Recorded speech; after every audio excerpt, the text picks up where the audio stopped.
Bonjour et bienvenue. Alors, aujourd'hui, ce sera un tirage qui sera nouveau sur cette chaîne. J'attends vos retours pour que vous me disiez si ce concept vous plaît ou pas. Ça va être pour les énergies de la semaine et ce sera la première qui va commencer pour les énergies du 6 au 12 juin dans différents domaines. On va se servir d'oracle pour ça et ce sera un tirage à choix. Alors, vous allez avoir le choix entre la bille chinoise verte, la bille chinoise orange et la bille chinoise bleue. Allez, on va regarder. Alors, quelle est l'énergie de la déesse qui vous accompagne pour cette semaine? Pour la bille verte, orange, bleu. Quelle est l'énergie majeure cette semaine? L'événement marquant.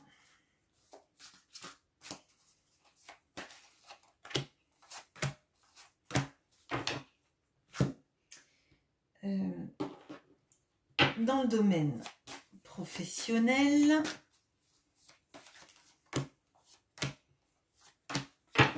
dans le domaine amoureux,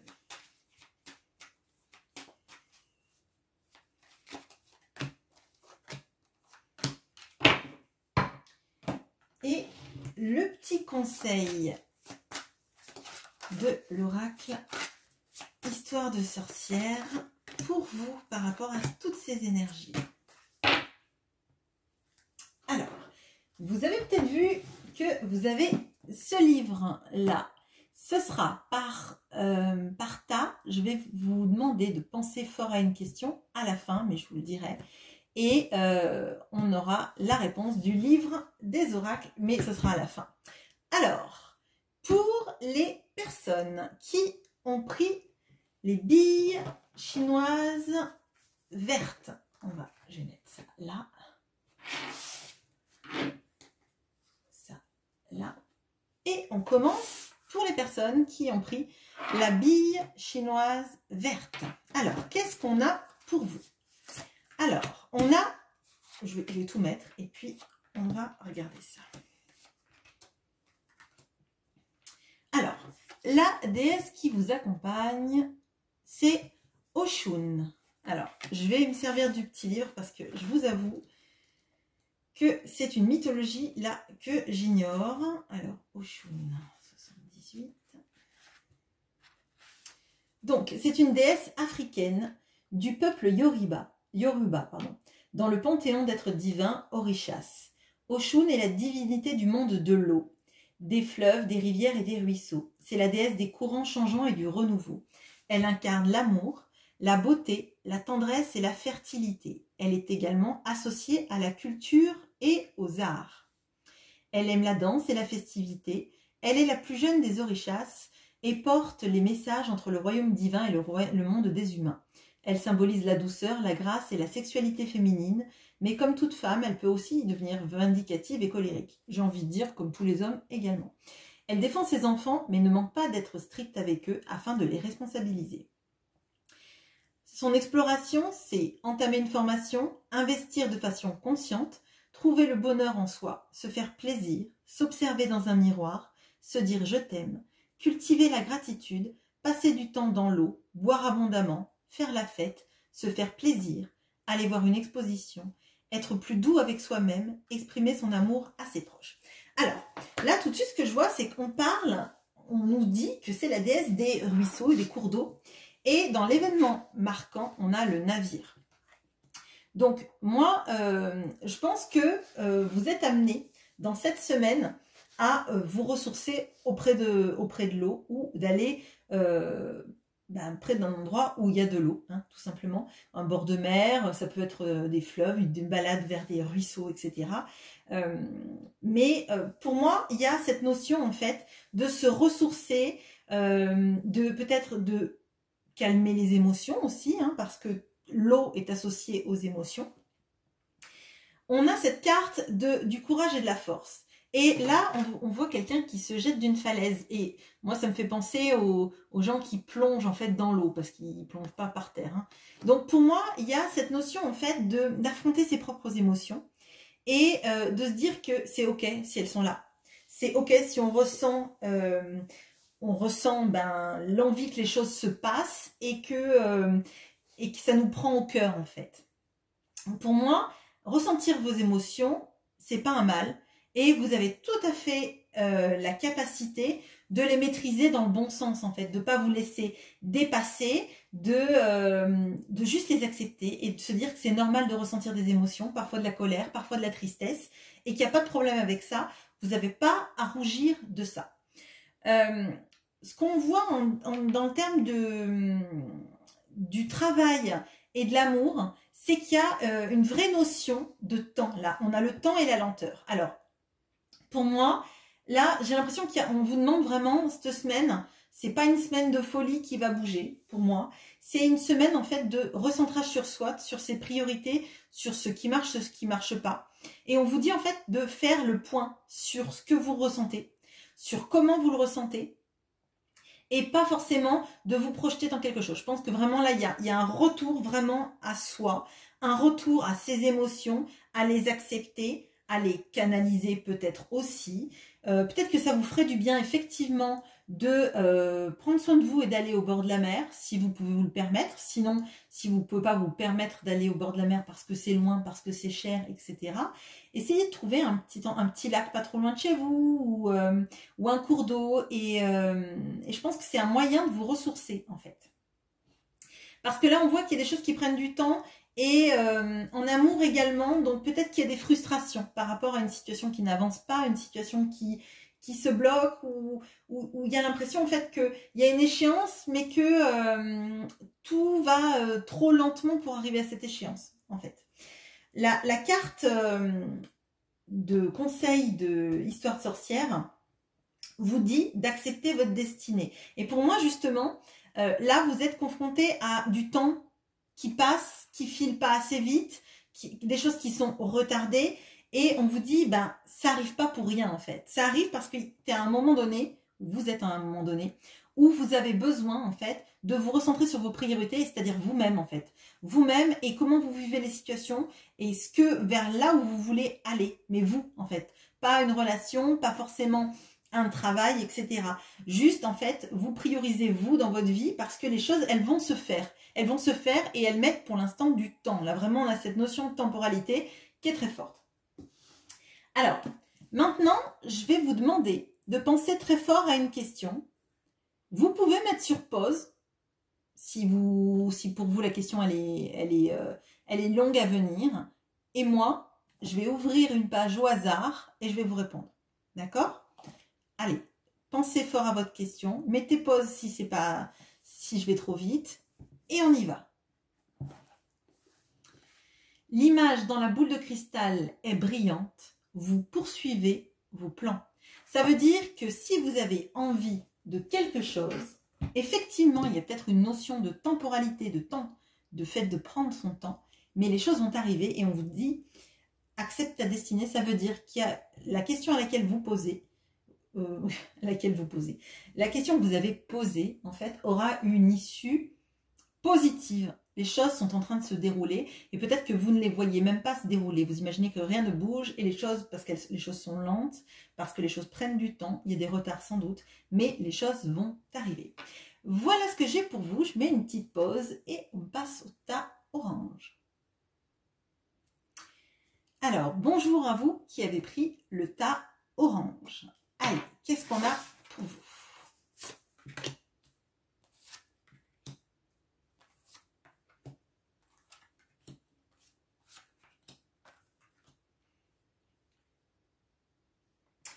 Alors, on a Izanami, la déesse japonaise, la gardienne des abysses. On a le Sagittaire. On a l'attrape-rêve.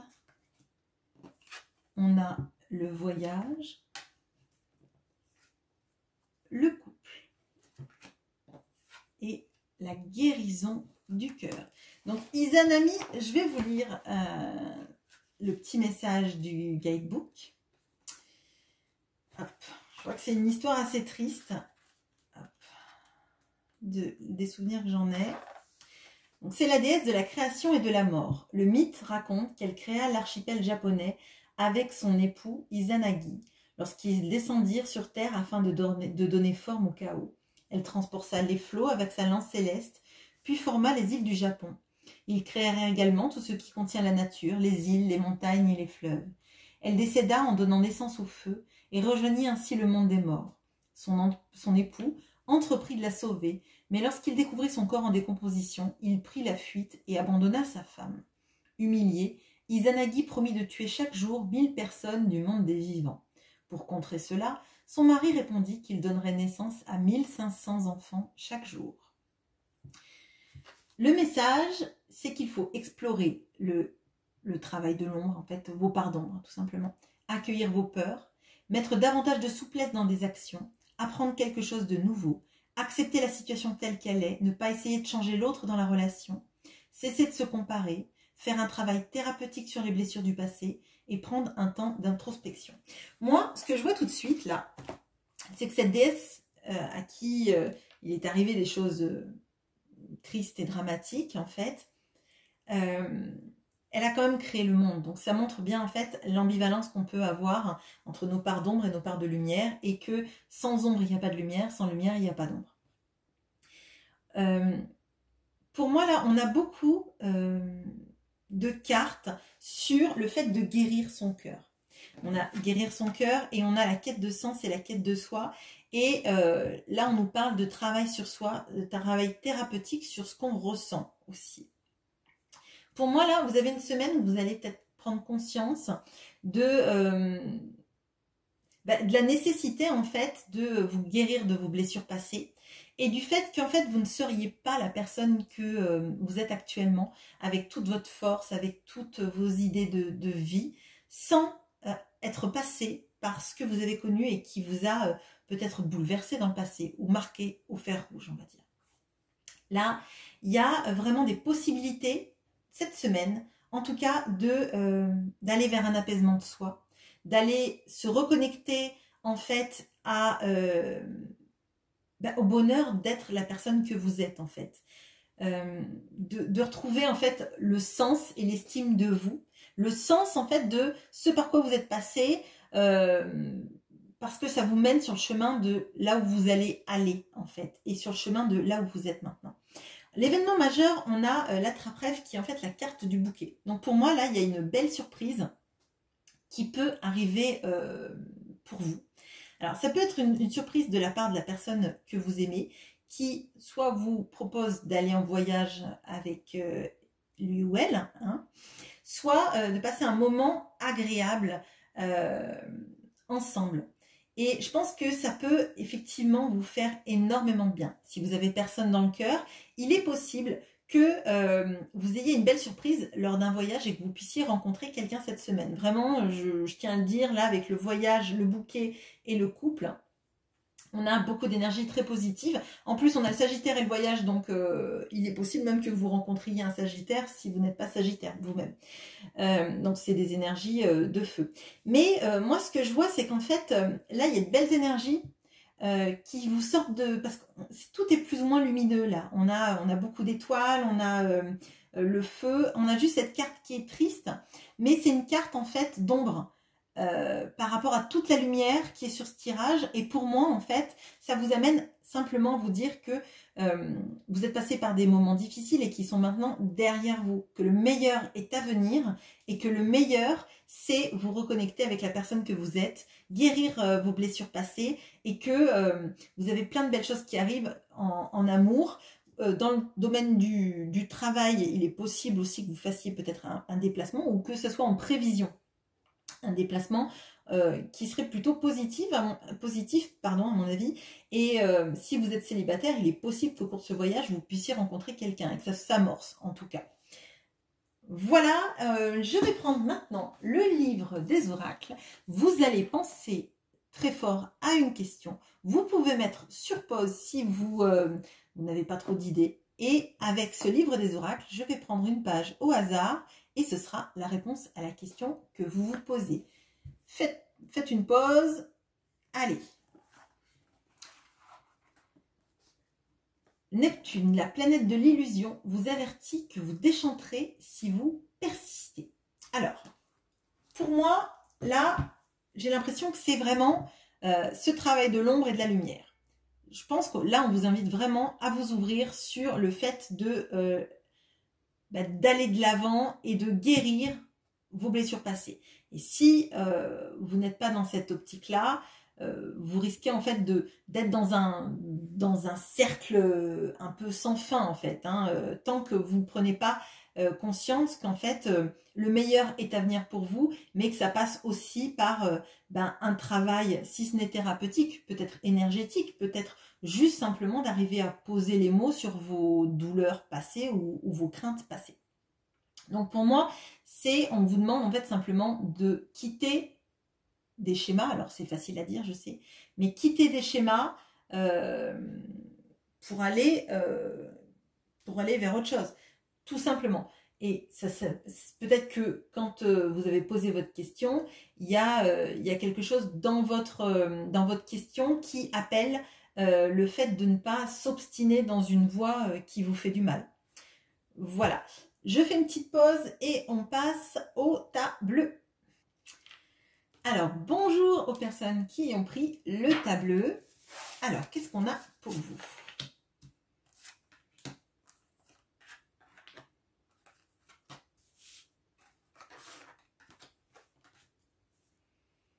Ok, alors, on a Perséphone, la mort symbolique, le retard, la solitude et la frustration, la pleine lune,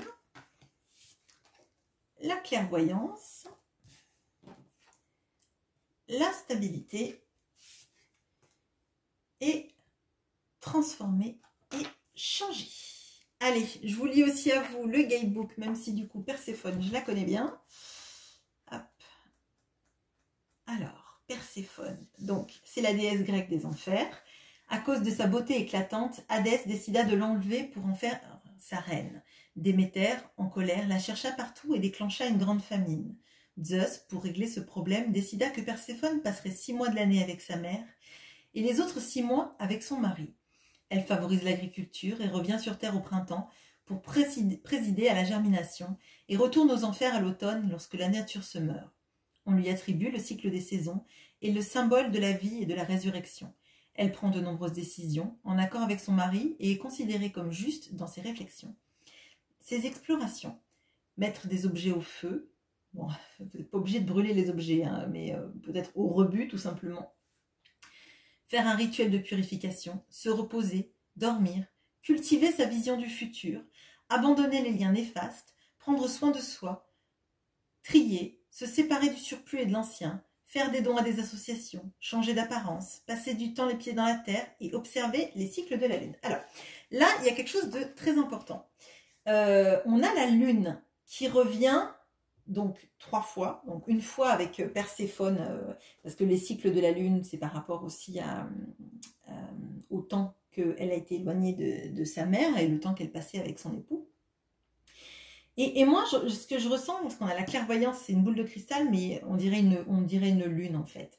Et pour moi, là, il y a toute cette notion avec cette déesse qui vous accompagne, effectivement de faire le tri et de se séparer des choses qui nous ont frustrés, qui nous ont pas fait du bien, qui vous ont tiré vers l'arrière. Peut-être que c'est des choses de votre passé que vous voulez jeter depuis un moment et vous vous êtes dit bah non, je vais les garder sans que ça soit vraiment sentimental, mais ça vous rappelle des moments de votre passé qui ne sont pas forcément les meilleurs moments de votre vie et c'est comme si c'était un lien avec ce passé et on vous invite plutôt à couper ça. Avec la pleine lune, il y a ces notions, je pense, de de voir en fait les choses sous un autre angle, de voir avec l'éclairage de la lune les choses différentes. Je pense qu'il y a certaines personnes parmi vous qui peuvent avoir des fortes intuitions. On a la carte de la clairvoyance pour le domaine du travail, mais je pense que cette carte, hormis le domaine du travail, elle est sur plusieurs plans. Il y a des choses que vous voyez et des fois vous devez vous dire « Ah ben, je le savais, pourquoi j'ai pas eu confiance en mon intuition ?» Et pour moi, en fait, vous n'avez pas assez confiance en votre capacité à comprendre les choses qui arrivent dans votre vie. Je pense que vous ne vous faites pas assez confiance là. Et c'est comme si parfois vous étiez dans le flou, dans le noir, et à d'autres moments, vous vous rendiez compte qu'en fait, non, vous aviez raison depuis le début. Vous saviez tout ça. Vous saviez que vous étiez capable de voir les choses. Vous saviez que vous avez été sans doute tiré en arrière pendant longtemps, que vous vous êtes empêché d'agir comme vous le vouliez. Parce que là, moi, avec ces cadenas, avec ce cadenas et cette chaîne sur cet oiseau, non, je sais pas, je sais pas si une mouette, je sais pas si une mouette ou une colombe, enfin bon bref. J'ai l'impression qu'en fait vous vous êtes empêché pendant longtemps, peut-être aussi d'avoir des intuitions ou de croire en vos intuitions, de croire qu'en fait vous pouviez sortir de votre zone, alors c'est pas une zone de confort, une zone de sécurité peut-être, que vous n'étiez pas capable jusqu'à présent en fait de vous en sortir par vous-même dans votre vie, dans quelque chose qui vous attirerait plus d'un point de vue professionnel. Et j'ai l'impression qu'en fait, tout ça, vous le savez au fond de vous, vous l'avez refoulé. Et là, cette semaine, eh ben, ça va sans doute plus vous tarauder. En fait, vous allez y penser en boucle. Vous allez vous dire, mais pourquoi je le fais pas? Pourquoi, alors que je le sais à chaque fois, que finalement, à chaque fois, je me dis, bah oui, mais j'aurais dû m'écouter, j'aurais dû écouter mon intuition. Pourquoi vous l'avez jamais fait? D'un point de vue sentimental, il y a une recherche de stabilité, il y a une recherche de savoir en fait où vous en êtes dans la relation, pourquoi c'est comme ça, est-ce que ça va évoluer vers une relation sérieuse ou pas, est-ce que vous allez rencontrer quelqu'un qui sera stable ou pas. Mais moi j'ai l'impression qu'il y a vraiment quelque chose qui s'est amorcé en vous et que vous allez déployer vos ailes en fait. Vous n'allez pas accepter en fait d'être enfermé aux enfers 6 mois dans l'année. J'ai l'impression que vous avez envie d'être plutôt avec Déméter 6 mois dans l'année, à regarder les plantes pousser, à regarder la lune briller et avoir une relation stable, sereine dans votre vie. J'ai l'impression que vous avez envie effectivement d'aller à l'aventure de votre vie et d'arrêter en fait de vous sentir tiré en arrière par le passé ou par des choses négatives de votre vie. Alors maintenant, je vais vous demander de penser à une question et vous pouvez mettre pause, bien sûr. Je vais ouvrir le livre à une page au hasard. Je vais vous lire la réponse à votre question. Allez. Vous avez tiré le prince de coupe et la réponse est oui, avec l'aide d'un homme qui n'a pas peur de son côté féminin. Alors, ça peut aller complètement avec votre question et ça peut aller aussi avec le tirage. Et j'ai l'impression que là, on vous dit que vous pouvez vous épanouir dans une relation amoureuse avec quelqu'un et notamment trouver cette stabilité avec quelqu'un qui n'a pas peur de son côté féminin. Bien évidemment, nous avons tous un côté masculin et un côté féminin. Et moi, j'ai l'impression que c'est... vous avez envie d'être avec quelqu'un qui n'a pas peur d'avoir des émotions, qui n'a pas peur de montrer ses émotions, qui n'a pas peur aussi des ressentis, parce que j'ai l'impression que vous avez des intuitions, peut-être qu'il y a certaines personnes qui sont clairvoyantes dans ce groupe, et que vous avez un peu peur aussi d'avouer que vous avez ces intuitions et cette capacité à saisir des choses... on va dire irrationnel, mais c'est pas irrationnel, mais c'est pas des choses mathématiques et pragmatiques en fait. Et je pense que vous avez besoin dans votre vie, en tout cas, de quelqu'un qui soit pas, qui soit ouvert à ça, à ce que vous ressentez, au fait que vous avez des intuitions et que vous ressentez au fond de vous toutes ces énergies qui changent en fait. Et là, c'est des énergies qui sont assez fortes pour cette semaine. Donc voilà, j'espère que ce tirage vous aura plu et bien évidemment, j'attends vos commentaires avec impatience. À bientôt!